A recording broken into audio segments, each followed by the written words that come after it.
Sit back, relax, and enjoy listening. The room remains quiet for a few seconds. No one speaks. Member 1 is the first to move. He steps closer to RK and looks directly at him. For a moment he says nothing. Then his expression softens. Brother.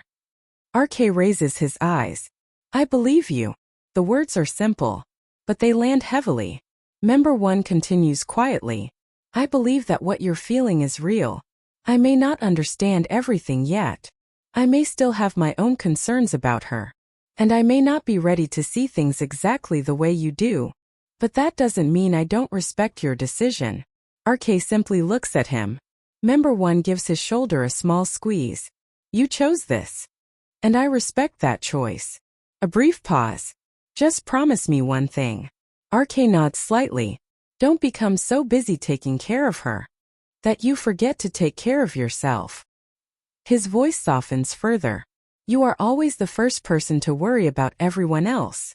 So this time, remember that someone needs to worry about you too.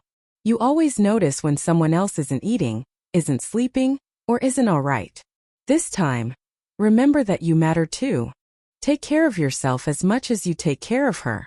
That's all I want from you. And don't forget that you have people standing beside you. He looks around at the others. Us. We're with you. RK's expression changes. For a second he simply stares at Member 1. He had been prepared for resistance, for disappointment, for someone to tell him that he had made the wrong choice. Instead, his brother had understood. Maybe not everything. Maybe not SV. But him. A smile slowly appears on RK's face. Then it widens. Freely. Without restraint. Thank you, RK says quietly. Member 1 smiles. Always. RK doesn't say anything else. He steps forward and wraps his arms around Member 1. Member 1 is caught off guard for a second. Then he hugs him back tightly. Idiot. Member 1 murmurs softly. RK lets out a quiet laugh against his shoulder. I thought you were going to be angry. I am. RK pulls back slightly. Member 1 gives him a faint smile. Just not at you. That makes RK smile again. Member 2 immediately steps forward. Okay. He points at RK. Now it's my turn. RK laughs. Member 2 pulls him into a hug. Brother, we may still need some time to get used to the idea. But if you're certain, I'm happy that you're happy. Member 2 lets him go. Member 4 is already stepping forward. You really scared us today. RK raises an eyebrow. How? Member 4 shakes his head. Yesterday you looked like you were fighting yourself over every single thought. Today you come in wearing white, finish the song, and then tell us you're in love. A few of them laugh. Member 4 pulls RK into a hug. I'm happy for you, brother. He lets him go. Member 3 walks up next. He looks at RK for a moment before smiling. I still don't know what I think about SV.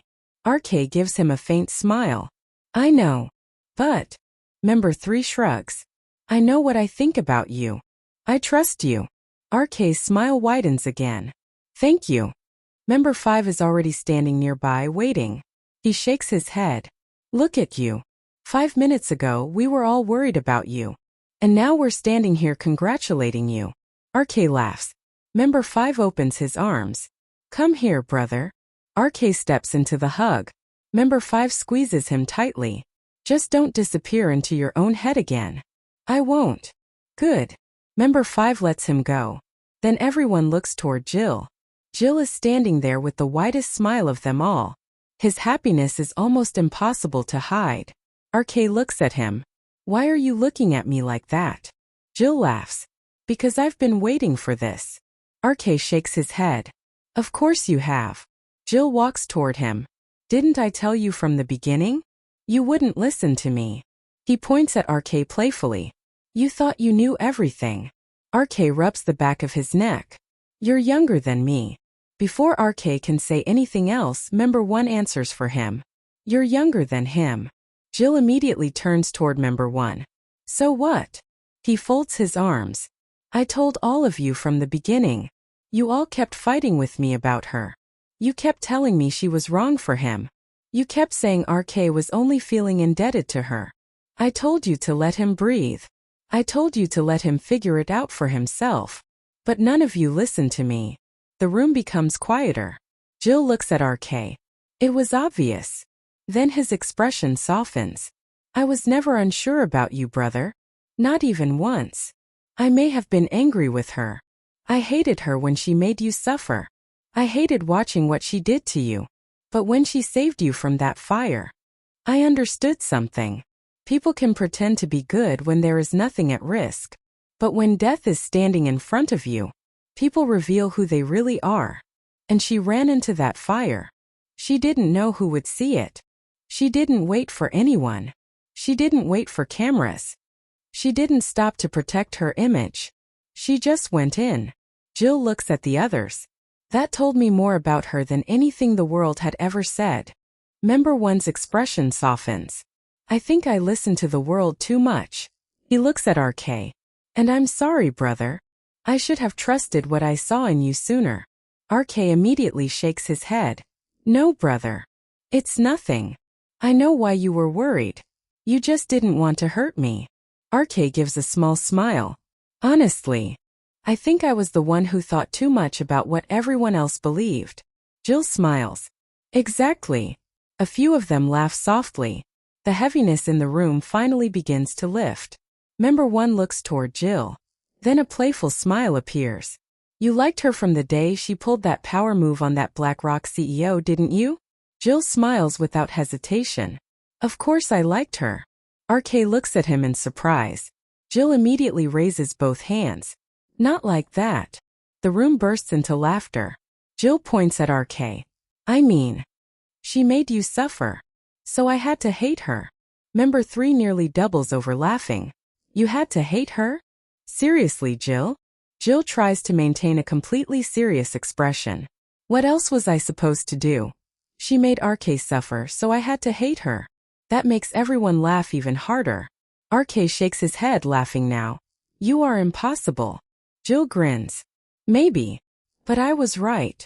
RK stops laughing and steps forward, pulling Jill into a hug. Yeah, you are. Jill's eyes soften. He immediately hugs RK back tightly. Finally, Jill says softly, I'm really happy now, brother. RK's smile widens. I know. Jill holds him tightly for another moment. I'm proud of you. RK says without breaking the hug.